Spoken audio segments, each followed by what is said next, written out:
Fl-indirizz tiegħu fil-ftuħ ta' 12 leġislatura l-President ta' Malta Dr. George Abela qal li dan il-Gvern se jkun qed iħares il quddiem fil-waqt li assigura li kulħadd iħossu parti u jikkontribwixxi fis-suċċess ta' pajjiżna.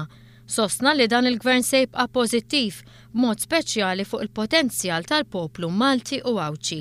Fl-indirizz tiegħu fl-okkażjoni tal-ftuħ ta' 12 il-Parlament l-Eċċellenza tiegħu President ta' Malta Dr. George Abela elenka x'ser ikunu l-prijoritajiet ta' dan il-Gvern u qal li dan se jkun gvern li jmexxi b'umiltà u li jkun lest jieħu id-deċiżjonijiet. Ewlenin fost il-prijoritajiet tal-ħidma tal-Gvern Dr. Abela semma il-budget li se jkun ippreżentat minnu fi nhar it-Tnejn li ġej. Hawnhekk saħaq li jeħtieġ li l-Gvern jerġa' jdaħħal ċertezza biex l-ekonomija ta' pajjiżna terġa' tibda tirranka. Il-qasam tal-enerġija, l-edukazzjoni, ix-xogħol, il-qasam tas-saħħa għandhom kollha jikkontribwixxu għal soċjetà ġusta għaliex dan il-Gvern qal il-President George Abela il-ġustizzja soċjali tibqa' lih valur imnaqqax fil-konvenzjonijiet u l-motivazzjonijiet tiegħu. Importanza se tingħata wkoll lill-loqsma tal-intern, is-sigurtà u l-ġustizzja. Se tingħata attenzjoni partikolari lill-libertajiet ċivili u r-riforma tal-MEPA. Dan kollu se jsir b'impensji biex tkun rispettata ir-rieda tal-poplu.